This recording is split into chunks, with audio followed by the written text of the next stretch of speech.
Bonjour, cher peuple de Dieu. Aujourd'hui, là, le thème. Alors, il y a une jeune dame qui nous a fait venir son histoire. Elle dit que son pasteur veut coucher avec elle. Mon pasteur veut coucher avec moi.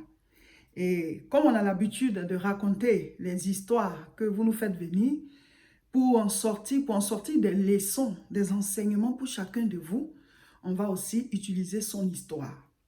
Ici, ce n'est pas une tribune pour indexer les pasteurs, juger les pasteurs. Moi, je suis pasteur. Donc, je ne peux pas voilà, être là juste pour juger les pasteurs. La Bible dit, vous les reconnaîtrez à leurs fruits. Tout le monde peut se faire appeler pasteur, mais tout le monde n'est pas réellement pasteur. Ce n'est pas celui qui dit les pasteurs qui est forcément pasteur. Voilà. La Bible dit c'est par leurs fruits, ce qu'ils font, c'est ce qui va t'amener à savoir si vraiment c'est un pasteur ou pas. Voilà. De la même manière qu'elle dit que son pasteur veut coucher avec elle. Dans d'autres cas, c'est le contraire. Il y a des fidèles qui, eux, ils veulent coucher avec le pasteur. Ou bien qui veulent coucher avec la servante de Dieu. Eux, ils viennent, c'est pour ça. Donc, il y a les faux des deux côtés. Il y a des faux dans la corporation pastorale. Il y a aussi des faux parmi les fidèles. Il y a les faux pasteurs, il y a aussi les fausses brebis, les faux fidèles aussi. Il y a les faux partout. J'ai l'habitude de dire que dans toutes les corporations, il y a des faux. Dans le milieu des policiers, il y a aussi des faux policiers. Le gars, il est policier, mais il fait du faux. Dans le milieu des juristes, des magistrats, ceux qui devaient même juger, là, faire la justice, là, il y a l'injustice aussi là-bas. Les faux magistrats qui prennent des dessous de table et tout. Voilà, dans le milieu des professeurs, il y a aussi des faux professeurs qui cherchent à coucher avec leurs étudiantes ou bien leurs élèves et qui donnent des notes arbitraires. Voilà, les faux, il y en a partout. Voilà. Et Jésus lui-même, il a dit qu'il aura des faux prophètes. Donc, ce n'est pas nouveau. Donc ici, ce n'est pas une tribune pour juger les pasteurs. On raconte les histoires que les gens nous font venir et on en tire des leçons. Voilà. Donc aujourd'hui, c'est l'histoire d'un pasteur. Et malheureusement, il y en a de plus en plus de faux pasteurs. Alors que la Bible dit, la nuit est avancée, le jour arrive. Donc je ne sais pas pourquoi certaines personnes se comportent comme ça. Malheureusement, certains sont venus à Christ juste pour être pasteurs. Voilà. Mais ceux qui sont venus en tant que chrétiens d'abord, et ensuite ils sont devenus pasteurs, leur comportement est différent. Parce que quand tu deviens chrétien, c'est d'abord pour le salut de ton âme à toi. Ce n'est pas d'abord pour prêcher. Tu le suis d'abord et puis après, il fait de toi un prédicateur, celui qui sauve les âmes. Mais ceux qui sont venus juste parce qu'ils veulent prêcher, là, ils n'ont pas eu le temps d'avoir les basiques de la foi chrétienne. Ce n'est pas pour leur salut. Eux, ils veulent juste prêcher. Et c'est ceux-là qui vont se retrouver après en enfer. Ceux que le Seigneur dit, ils vont dire, Seigneur, j'ai chassé les démons en ton nom, j'ai prophétisé par ton nom, j'ai fait des miracles par ton nom. Et Jésus va leur dire, je ne t'ai jamais connu. Pourquoi? Parce qu'ils n'ont jamais eu de relation personnelle avec le Seigneur. Ils n'ont jamais connu Jésus-Christ lui-même. Ils ne sont pas nés de nouveau. Voilà, ce sont eux-là, ce sont ceux-là les brebis galeuses. Ce sont ceux-là les mauvaises graines. Voilà, dans le panier. Donc, on va raconter l'histoire de la jeune dame. Alors, la jeune dame dit que elle s'est donnée au Seigneur quand elle était jeune. Voilà, ses parents sont chrétiens. Elle est tout le temps partie à l'église avec sa maman. Sa maman priait beaucoup et tout ça. Et puis, voilà, quand elle a fini ses études, elle dit qu'elle n'a pas eu du travail très tôt. Donc, elle a commencé à faire du business. Voilà, elle vendait des choses. Elle représentait des entreprises. Voilà, elle cherchait. Voilà, elle était genre agent commercial. Elle vend un peu, fait le petit commerce, mais aussi, elle va voilà, chercher la clientèle, soit pour une assurance. Et voilà, c'est comme ça qu'elle se débattait. Et donc, elle dit qu'elle avait des entrées. Et donc, elle a quitté la maison et puis elle allait s'installer. Elle-même, elle a pris son studio bien propre, bien joli et tout. Et puis voilà, ses parents sont restés ensemble et la famille est restée de l'autre côté et puis elle est chez elle. Et puis après, elle a eu maintenant du travail dans une ville. Et puis elle est partie dans la ville. Donc la ville où elle est partie, ayant quitté leur ville là, l'autre côté là-bas, elle a cherché une église. Et elle n'en trouvait pas. Donc, entre-temps, elle a laissé la main du Seigneur. Mais elle dit que quand elle ne priait pas, ça n'allait pas chez elle. Vraiment, elle était envahie par les ténèbres. Elle est poursuivie la nuit. Elle a beaucoup d'attaques. Vraiment, il y a des fois, on sait son cou. Elle n'est pas en paix. Donc, elle dit, oh, depuis toute jeune, moi, j'ai appris à prier. Je suis toujours allée à l'église. Je ne peux pas rester comme ça sans aller à l'église. Il faut que je cherche une église. Il faut que je cherche une église. Et donc, il y a une amie, une collègue, voilà, qui lui a dit, mais il y a une église, comme tu dis, je cherche l'église là. Il y a une église qui n'est pas loin. Et on lui a indiqué, elle est partie.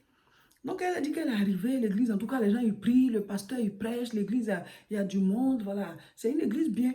Donc, en tout cas, apparemment, pour elle, c'était bien. Elle a fait près de 4 mois dans l'église. Elle dit, elle finit son culte, elle s'en va. Ce qu'elle peut saluer, elle s'en va. Elle dit, elle est occupée au travail, donc elle ne peut pas jouer les rôles à l'église. Donc, elle priait pas, elle priait pas. Elle dit qu'un dimanche après le culte, il y a un jeune là, qui fait partie du staff, ceux qui sont autour du pasteur. Il y a un qui s'est approché vers là, au moment où elle sortait là. Il lui a donné un bout de papier que, voilà, arrivé dehors, elle n'a qu'à lire. Donc, elle dit que sur le chemin du retour, elle l'ouvre, elle lit. On dit que, est-ce que vous pouvez garder un secret? C'est ce qui est écrit dans le mot là. Est-ce que vous pouvez garder un secret? Si oui, appelez à ce numéro. Elle dit, ça c'est quoi? Est-ce que vous pouvez garder un secret? Si oui, appelez à ce numéro. Donc, elle dit qu'elle appelle, elle regarde le numéro, elle dit, ok, je vais appeler voir. Elle appelle le secrétaire, lui qui lui a donné le secrétaire du pasteur. On dit c'est le secrétaire ou bien il a plein de personnes comme ça autour de lui. Donc, c'est un. Il a dit qu'il est secrétaire, l'un des secrétaires. Donc, quand elle a appelé, c'est lui qui a appelé. Oui, allô, si vous avez appelé, c'est que vous pouvez garder un secret. Elle dit, mais il s'agit de quel secret? Il dit, non, non, non, on va vous en parler, mais vous avez déjà le numéro, on enregistre pour vous. On n'avait pas votre numéro, c'est pour ça. On enregistre, on va vous faire signe. Elle dit, hein? Donc, elle dit 2 jours après, le secrétaire là, il appelle. Que ce soit, est-ce que vous pouvez passer à telle heure à l'église? Elle dit, mais c'est pourquoi? Il n'y a pas de réunion de prière aujourd'hui. Il dit, justement, il n'y a pas de réunion de prière. Le pasteur, il sera là, et puis nous aussi, il veut vous rencontrer. Ah, le pasteur veut me rencontrer? Oui, c'est pourquoi? Non, non, non, il faut venir sur place, vous allez savoir. Donc, elle dit, elle arrive. Elle n'était jamais venue à l'église ce jour-là. Il n'y a personne, il n'y a rien. Il n'y a pas de programme. Le pasteur est dans son bureau. Et puis, il y a 2 ou 3 personnes, des hommes qui sont là. Le jeune, et puis 2 autres personnes. Et allez-y, le pasteur vous attend dans le bureau. Elle rentre, elle dit, oui, bonjour, elle s'assoit, bonsoir, pasteur. Elle dit, bonsoir, asseyez-vous. Ne soyez pas aussi crispé et tout ça. Elle dit, non, mais je suis un peu étonnée. Ah, il dit, il faut t'asseoir, on va vous parler. Elle s'est assise. Ah, excusez-moi, et tout ça, vous appelez comment? Elle a dit son nom. Voilà, ça fait exactement, il lui a dit, depuis combien de temps elle vient dans l'église? Ça fait exactement tel temps. Elle dit, ah, ok, qu'on n'a jamais causé, c'est pour ça que je vous ai appelé. Elle dit, ah, c'est bien. Il dit, mais pourquoi vous m'avez appelé aujourd'hui où il n'y a personne et tout ça? Il dit, voilà, justement, ça vient. Elle dit, ok. Il dit que oui, c'est vrai, je vous vois dans l'église et tout, vous priez, voilà, mais vraiment, vous me plaisez. Elle dit, que quoi? Elle dit, non, mais sois pas étonné, hein, vous me plaisez. Elle dit, mais parce que je vous plais comment? Non, en tout cas, vous me plaisez de homme à femme, quoi. Elle dit, mais vous êtes marié? Non, moi je connais votre femme. Il dit, non, ça c'est ma vie privée, je ne veux pas parler de ça. Ça c'est ma femme et tout, mais en tout cas, vous me plaisez, si ça vous arrange, on peut avoir une relation tous les deux, une relation secrète et tout. Moi, je vous prends en charge tout, je m'occupe de vous et vous devenez vraiment, voilà, on va se retrouver à des endroits ou bien des lieux où personne ne sait et tout. Le secrétaire, elle va gérer ça. Il dit, ah non, non, non, qu'il ne faut pas crier comme ça et tout ça. Elle dit, mais vraiment, je suis étonnée, moi, je n'ai jamais vu ça. Je lui ai dit, mais vous n'avez jamais vu quoi? Il veut s'énerver, vous n'avez jamais vu quoi? Elle dit, ah non, non, non. Non, je vous en parle. Et puis bon, vous êtes une femme, vous pouvez plaire à quelqu'un. Il dit, mais pasteur, moi, je ne comprends pas. Moi, l'affaire de Dieu, là, depuis que je suis petite, c'est pas comme ça qu'on m'a expliqué. Moi, je n'ai jamais vu ça. Il dit, mais hey, moi, je suis un homme aussi. Il peut avoir des faiblesses, hein. Et puis, il a des arguments. Il a des arguments. Donc, elle est là, elle parle pas. Elle dit qu'elle était tellement étonnée. Elle dit, mais attends, qu'est-ce qui m'arrive? Je rêve ou bien? Et puis il dit, mais vous ne parlez pas? Elle dit, parce que je ne comprends pas ce qui se passe. Elle dit, mais le monsieur, le pasteur, il dit qu'on ne vous a jamais dragué, on ne vous a jamais dit qu'on vous aime, vous n'avez personne dans votre vie. Elle dit, en tout cas, j'étais avec quelqu'un, ça n'a pas marché. Là, je suis en train de prier. Parce que je veux que Dieu me donne mon mari à moi. Je ne peux pas coucher avec le mari de quelqu'un d'autre. En plus, c'est un pasteur. Il dit, oh, écoutez, arrêtez vos trucs là. Arrêtez de chercher à juger les gens, chercher à moraliser là. Voici quelqu'un. Hey, Saint-Esprit. Il y a des gens qui n'ont pas peur de l'enfer, mais je ne comprends pas. Il n'a pas peur de l'enfer. Et donc, elle dit qu'elle n'avait plus de mots. Il dit, bon, ce qu'on va faire, je vous laisse du temps. Vous allez réfléchir. Et puis, vous allez me revenir. Sinon, en tout cas, vous êtes belle et tout. Moi, j'aime les filles comme ça. Donc, elle dit dans son cœur, elle dit, ah, donc je ne suis pas la seule. Il a l'habitude, ou bien quoi? Il dit qu'il aime les filles comme ça. Hein, qu'il ne faut pas s'inquiéter, ça va rester secret, personne ne va savoir, le gars, son secrétaire va gérer tout, ceux qui sont là, voilà, et personne ne va parler, ça va se faire en dehors du peuple, personne ne va savoir, même sa femme ne sait pas et tout, voilà, il va s'occuper d'elle et tout, voilà. Donc il dit, voilà, il va lui laisser le temps de réfléchir, elle peut rentrer, mais ce qu'il veut lui dire là, que cette affaire-là reste entre eux. Même si elle ne veut pas, même si après elle a donné une réponse négative, Mais si lui, il entend ça quelque part, c'est là que les choses vont changer. Parce qu'il a des relations dans cette ville-là. Elle aura des problèmes.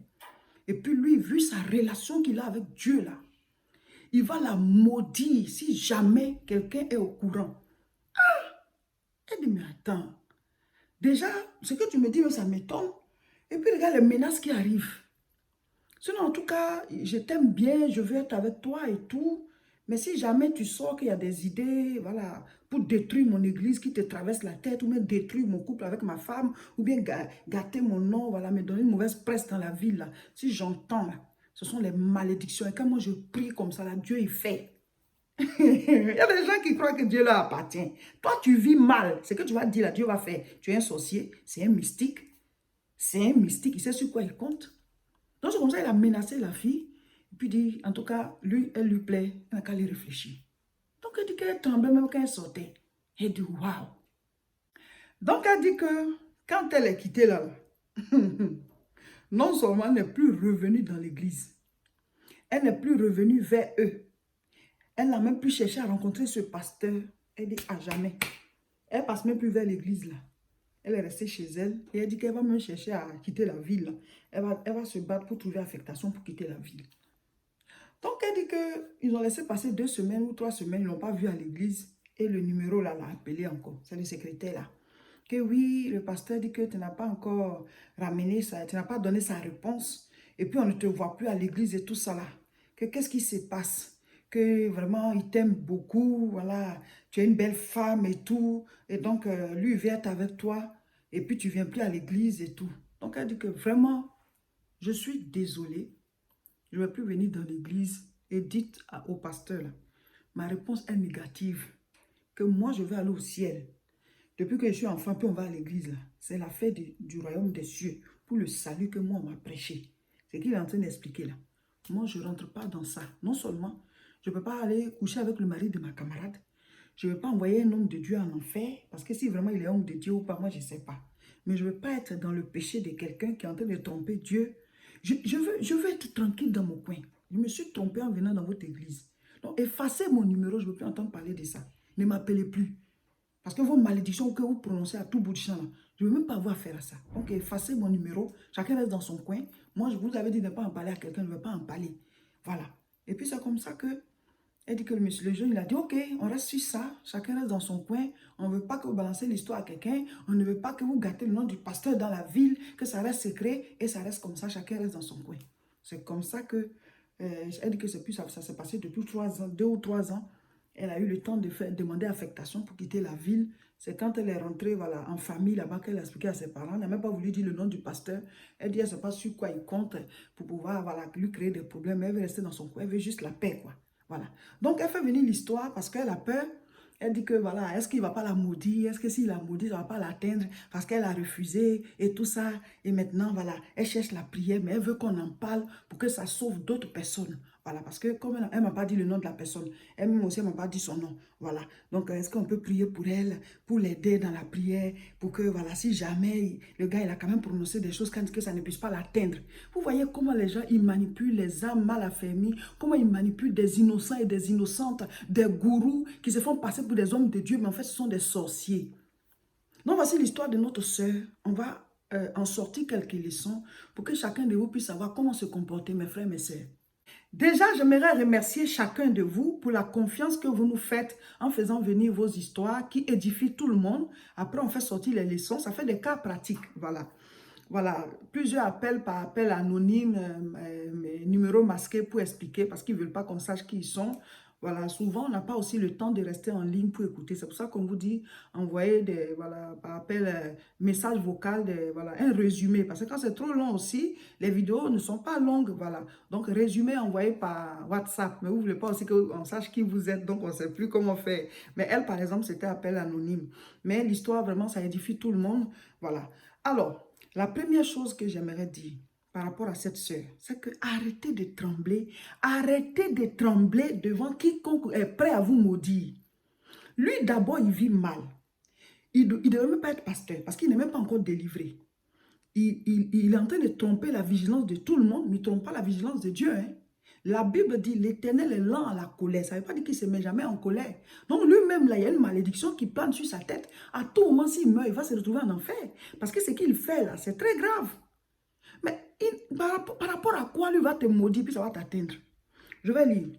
Proverbe chapitre 26 au verset 2. Comme l'oiseau s'échappe, comme l'hirondelle s'envole, ainsi la malédiction sans cause n'a point d'effet. Quelle cause lui il a pour te maudire? Ta seule faute, c'est que tu es allé dans cette église. Mais c'est parce qu'ils ont dit c'est l'église que tu es parti prier. Maintenant, il va te maudire par rapport à quoi? C'est lui qui est en faute. C'est lui qui est dans un grand péché. Vous tremblez devant des situations, je ne comprends pas. Il y a beaucoup de chrétiens comme ça. Oh, l'homme de Dieu l'a dit, il va me maudire. Dès l'instant où quelqu'un, il dit qu'il est pasteur, puis il veut coucher avec toi, pendant que tu n'es pas sa femme, ce n'est pas un pasteur. Donc, tu devrais même arrêter de dire, mon pasteur veut coucher avec moi. Ce n'est pas un pasteur. Il se fait appeler pasteur, mais il n'est pas pasteur. C'est par leurs fruits qu'on va les reconnaître. Les vrais serviteurs, là, ce sont les actes qu'ils posent là. C'est ça qui montre qu'ils sont vraiment serviteurs de Dieu. Donc chacun peut se faire appeler quelque chose, mais ça ne veut pas dire que tu es vraiment ça. Ce sont tes œuvres qui montrent qui tu es réellement. Donc arrêtez de trembler devant les gens pour que les gens viennent te maudire. Et si tu connais ma relation avec Dieu, quelqu'un qui vit dans le péché et le Dieu qui est 3 fois saint là, lui dit qu'il a une relation avec lui. Par rapport à ça, lui va te maudire. Toi, une innocente. Et vous tremblez. Vous tremblez, mais il faut connaître votre autorité en Jésus-Christ. Dieu ne lui appartient pas. Dieu est le Dieu de tout le monde. Il dit que vous priez, dites notre Père, on n'a pas dit son Père, il dit notre Père. Tu se prends pour qui? Tu vis mal, tu trompes la vigilance de tout le monde et c'est toi qui veux menacer encore, tu menaces, tu veux prononcer des malédictions. Ce sont des gens en fait qui ne sont pas chrétiens. Tu vas voir qu'il est mystique, il est sorcier. Sinon, sur quoi il compte pour dire qu'il va te maudire? Quelle révélation? De quel Dieu il parle? De quel Dieu il parle? Le Dieu de sainteté là. Donc, tu ne dois même pas avoir peur parce que la malédiction sans cause n'a pas d'effet. Et puis, dès l'instant où toi, tu as réellement cru en Dieu, là, même si les mystiques ils prononcent des choses, des incantations, ça ne peut rien faire. Ça ne peut pas t'atteindre parce que le Dieu qui est en toi est plus fort. Et lui-même, là, il est menacé. Quand le temps du jugement de Dieu va arriver, là, il va disparaître. Parce que quand le Seigneur, quand on dit Dieu t'a frappé, là, tu disparais. Donc, première chose, ne tremblez pas devant des malédictions prononcées à tout bout de champ. Dieu ne leur appartient pas. Dieu est juste, il est le Dieu de nous tous. Amen. La deuxième chose, c'est que lui, il dit qu'il est pasteur, mais Dieu ne le connaît pas. Jésus ne le connaît pas. Je vais lire. Matthieu chapitre 7, verset 21. Ceux qui me disent Seigneur, Seigneur, n'entreront pas tous dans le royaume des cieux, mais seulement celui qui fait la volonté de mon Père qui est dans les cieux. Plusieurs me diront en ce jour-là, Seigneur, n'avons-nous pas prophétisé par ton nom? N'avons-nous pas chassé des démons par ton nom? N'avons-nous pas fait beaucoup de miracles par ton nom? Alors je leur dirai ouvertement, je ne vous ai jamais connu. Retirez-vous de moi, vous qui commettez l'iniquité. L'iniquité, le péché, eux ils commettent ça. Mais en même temps ils disent qu'eux ils chassent les démons, ils prient pour les malades, ils prêchent, ils prophétisent. C'est ça. Donc, ce qu'on a cité là, chasser les démons, prier pour les malades, faire les miracles et tout ça, ce ne sont pas de simples chrétiens qui le font. Hein. Ce sont les responsables d'église, ce sont les pasteurs, ce sont ceux-là qui sont, voilà, les dirigeants même là. C'est parmi eux que la Bible dit, il y en a plein que le Seigneur ne connaît pas. Donc, lui, il en fait partie. Il n'est pas un serviteur de Dieu. Il n'est pas réellement appelé par le Seigneur. Parce qu'avant de devenir serviteur de Dieu, là, tu dois d'abord suivre Jésus lui-même. Il a dit à Pierre, suivez-moi, je vous ferai pécheur d'hommes. Le suivre, ça veut dire le changement de ta vie, ta transformation. Il fait de toi. C'est lui qui te transforme. Ta vie là, doit changer par rapport à l'évangile. Mais les gens, ils vivent mal. Ils vivent dans le péché, dans l'adultère, dans la fornication. Des choses même que les païens ne font pas. C'est ce qu'ils font. Et ils disent qu'ils sont serviteurs de Dieu. Non, Jésus ne les connaît pas. Mes frères, mes soeurs, ce n'est pas moi qui le dis. Je viens de le lire. Moi où je suis là, j'ai envie d'aller au ciel. J'ai envie d'aller au ciel. Je n'ai pas envie d'aller en enfer. J'ai trop peur de ça. Mais il y a des gens qui n'ont même pas cru en l'évangile, au fait même que l'enfer existe. Donc, ils ne sont même pas chrétiens du tout. Parce que si tu sais que l'enfer existe, ça, tu ne vas pas faire ça. C'est très grave. La troisième chose que je veux dire, c'est que la sainteté, la vie de sanctification est le signe des vrais serviteurs de Dieu. Ce ne sont pas les miracles. Ce n'est pas que quelqu'un il prêche bien, il a les révélations, il donne, voilà, il prêche avec puissance, il a l'autorité, il a les moyens, il est bien habillé, il a ceci, son église est grande. Ce n'est pas ça qui est le signe du vrai serviteur de Dieu. Le signe des vrais serviteurs de Dieu, c'est la vie de sanctification. Parce que Satan peut tout copier, mais la sanctification, il ne peut pas copier. C'est Dieu qui donne la force pour vivre dans la vie de sainteté. La prière, Satan peut copier. Donc, le vrai serviteur prie, le faux aussi va prier. La prédication, Satan peut copier. Le vrai serviteur va prêcher, le faux aussi va prêcher. Prier pour les malades, chacun va faire. Même prophétiser, chacun va faire tout. Parce qu'il y a des démons même qui donnent des révélations.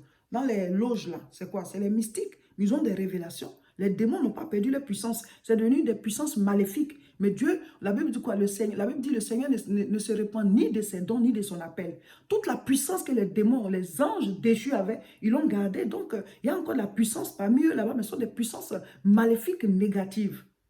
Donc, il y a encore des choses que Satan leur donne et puis ils font comme s'ils sont en train de servir Dieu. Ils font des gens de miracles, ils font des révélations. Ils prêchent avec autorité. Toi, tu dis que c'est le Saint-Esprit. Mais non, quand Jésus était tenté par le diable. Quand le Seigneur donne les versets, Satan aussi donne les versets. Quand le Seigneur donne les versets, Satan aussi donne les versets. Donc, ils connaissent la parole aussi parce que Satan, il était au ciel, non?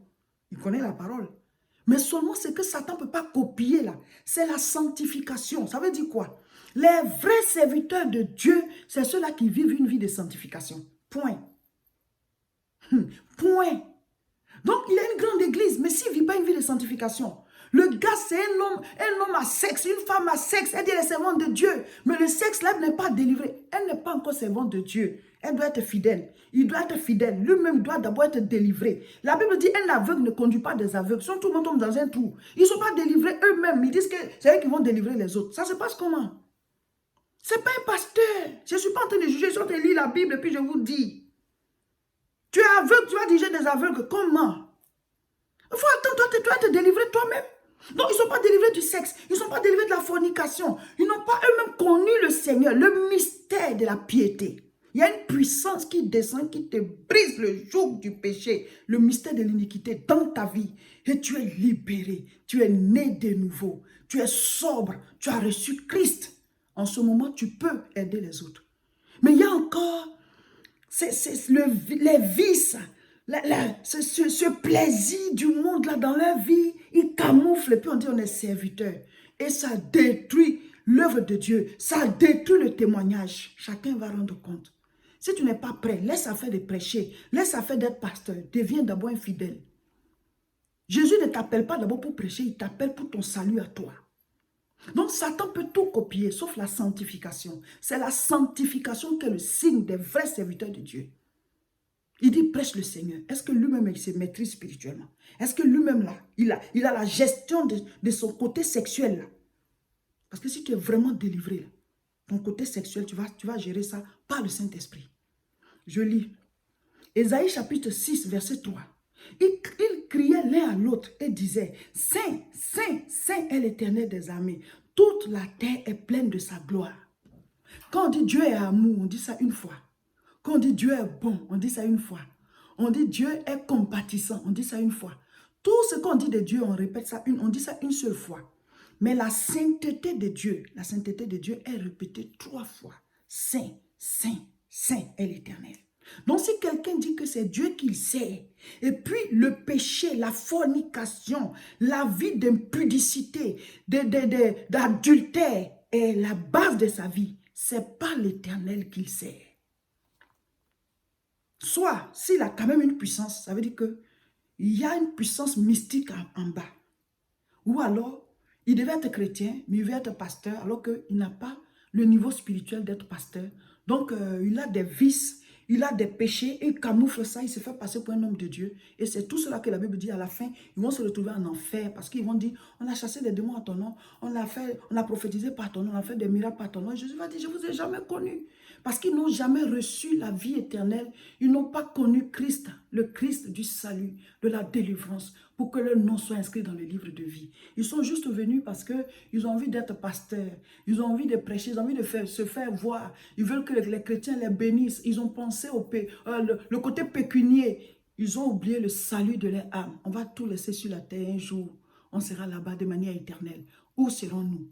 Donc mon frère, ma soeur, si tu suis et que tu te fais passer pour serviteur, servante, et puis il y a la fornication qui est en bas, ça veut dire qu'il y a une malédiction, il y a une perdition éternelle qui plane sur ta tête. Donc, cher peuple de Dieu, Vous ne devez pas avoir peur de quelqu'un qui prononce des malédictions parce que juste il a envie de les prononcer alors qu'il n'y a pas de cause. Vous devez être aguerri. Vous devez être sûr de votre autorité en Christ. On ne dit pas de les insulter. On ne dit pas de, voilà, de manquer de respect. Vous quittez là parce qu'il ne faut pas avoir affaire à ce genre de personnes. Elle a eu la bonne réaction. Elle est partie. Elle a bien fait aussi d'expliquer pourquoi on parle de ça pour que tout le monde soit libéré. Voilà. Donc, voilà, chers frères et sœurs, abonnez-vous à nos différentes chaînes et partagez massivement cette vidéo.